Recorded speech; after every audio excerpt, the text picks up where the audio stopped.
Salam sehat dan bahagia.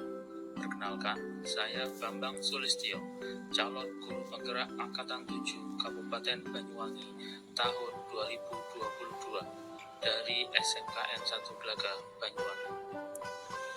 Pada kesempatan kali ini, saya akan memaparkan ilustrasi kontekstual 1.4.A.6 tentang praktik segitiga restitusi.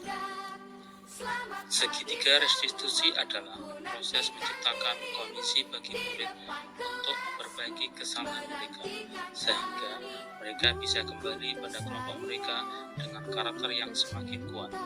Terdapat 3 langkah dalam segitiga restitusi, yaitu 1. Menstabilkan identitas. 2. Validasi tindakan yang salah. 3. Menanyakan keyakinan. Praktik segitiga restitusi. Kasus pertama, bermain HP saat pelajaran. Ketika sedang mengajar, saya melihat ada siswa yang tidak memperhatikan pelajaran. Siswa tersebut sedang menundukkan kepala seperti melihat sesuatu di bawah meja. Sebut saja namanya Yusril. Saya pikir dia tertidur. Ternyata dia sedang bermain game menggunakan HP-nya.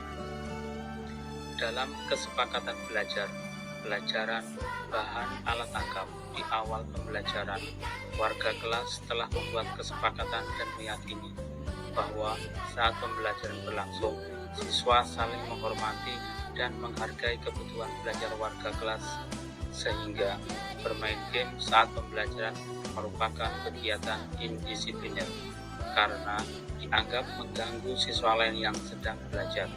Oleh karena itu, perlu tindakan penyelesaian masalah menggunakan segitiga restitusi. Yusril, tadi saat Bapak menjelaskan pelajaran di depan kelas, saya melihat kamu sedang bermain HP. Mengapa hal ini bisa terjadi? Iya Pak, maaf, tadi saya ngantuk saat pelajaran.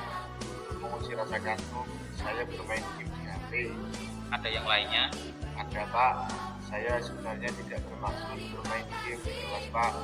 Tapi apa? Saya diajak mabar oleh teman kelas sebelah yang kosong.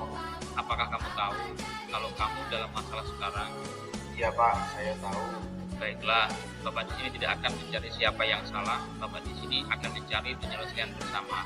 Berpikir bersama tentang apa yang bisa kita lakukan untuk menyelesaikan permasalahan ini. Kamu bermain HP pasti memiliki alasannya. Pasti seru, bisa menghilangkan rasa kantuk di kelas.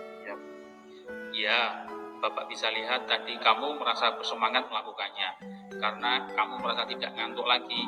Akan tetapi yang kamu lakukan itu mungkin merugikan orang lain karena teman-temanmu sedang serius belajar sehingga mereka merasa terganggu dengan bunyi suara game dari HP-mu. Iya Pak. Yusril, sekarang mari kita bicara tentang keyakinan kelas kita. Apa yang kita percaya dan mana yang belum kamu tunjukkan. Kita harus saling menghormati Pak. Betul sekali. Kamu masih ingat dengan keyakinan kelas kita? Nah, sekarang kita kembali saat kamu bermain HP tadi. Apakah saat kamu bermain HP tadi, kamu sudah menghormati orang lain dan dirimu sendiri? Tidak Pak. Tapi kamu mendapatkan rasa senang. Menurut Bapak, ada cara mendapatkan rasa senang tanpa merugikan orang lain. Bagaimana menurut kamu? Iya Pak. Nah, sekarang mari kita mengindahkan keyakinan kelas kita. Apakah kamu tahu apa yang harus kamu lakukan sekarang untuk memperbaikinya? Iya Pak, saya akan meminta maaf kepada Pak Bambang dan teman sekelas untuk berjanji tidak akan mengulangi lagi. Sekali lagi saya minta maaf Pak. Baiklah, permohonan maafmu saya terima. Selanjutnya, kembali ke kelas untuk mengikuti pelajaran dan lakukan apa yang sudah kamu sampaikan tadi. Iya Pak, saya berjanji. Terima kasih Pak. Iya, sama-sama. Semoga kamu menjadi anak hebat, Nak. Kasus kedua, membuang sampah sembarangan. Ketika memasuki ruang kelas, saya melihat kelas yang kotor. Ada siswa yang tidak menjaga kebersihan. Siswa tersebut membuang sampah sembarangan di dalam kelas. Dalam kesepakatan kelas, ada salah satu nilai kebajikan yang telah disepakati dan diyakini semua warganya, yaitu komitmen. Tidak menjaga kebersihan kelas adalah salah satu tindakan yang tidak sesuai dengan salah satu nilai kebajikan yang telah disepakati dan diyakini. Saya sebagai guru harus melaksanakan tindakan penyelesaian dengan menggunakan segitiga restitusi. Ali, tadi saat Bapak masuk ruang kelas, saya melihat di bawah mejamu ada sampah gelas plastik. Mengapa hal ini bisa terjadi? Iya Pak, maaf tadi istirahat saya membeli minum kemasan di kantin sekolah. Setelah saya minum, gelas plastiknya saya letakkan di bawah meja. Oh begitu, ada yang lainnya? Ada Pak, saya sebenarnya tidak bermaksud membuang sampah di kelas. Saya lupa membuang sampahnya di tempat sampah. Saya malah meletakkan di bawah meja. Apakah kamu tahu kalau kamu dalam masalah sekarang? Iya Pak, saya tahu. Baiklah, Bapak di sini tidak akan mencari siapa yang salah. Bapak di sini akan mencari penyelesaian bersama, berpikir bersama tentang apa yang bisa kita lakukan untuk menyelesaikan permasalahan ini. Kamu meletakkan sampah di bawah meja pasti punya alasan. Mungkin akan tidak capek berjalan keluar kelas. Iya Pak. Iya, Bapak mengerti. Membuang sampah di bawah meja itu sangat mudah dan cepat. Karena kamu tidak perlu berusaha payah berjalan mencari tempat sampah.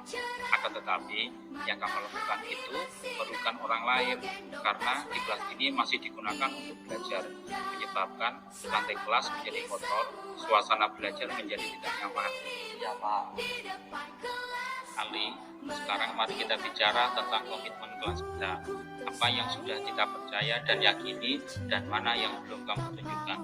Kita harus menjaga kebersihan kelas Pak. Betul sekali, kamu masih ingat dengan keyakinan kelas kita. Nah sekarang kita kembali saat kamu membuang sampah sembarangan di kelas. Apakah saat kamu membuang sampah di lantai kelas sudah menjaga kebersihan kelas? Tidak Pak. Nah sekarang mari kita mengindahkan keyakinan kelas kita. Apakah kamu tahu apa yang harus kamu lakukan sekarang untuk memperbaikinya? Iya Pak, saya akan meminta maaf kepada Pak Bambang dan teman-teman sekelas untuk berjanji tidak akan mengulanginya lagi. Selanjutnya saya akan mengambil sampah gelas plastik dan membuangnya di tempat sampah. Sekali lagi saya minta maaf Pak. Baiklah, permohonan maafmu saya terima. Selanjutnya, kembali ke kelas untuk mengikuti pelajaran dan lakukan apa yang sudah kamu sampaikan tadi. Iya Pak, saya berjanji. Terima kasih Pak. Ya, sama-sama. Semoga kamu menjadi orang yang sukses, nak. Demikian pemaparan tentang restitusi. Semoga bermanfaat kita semua. Salam sehat dan bahagia. Calon guru putra.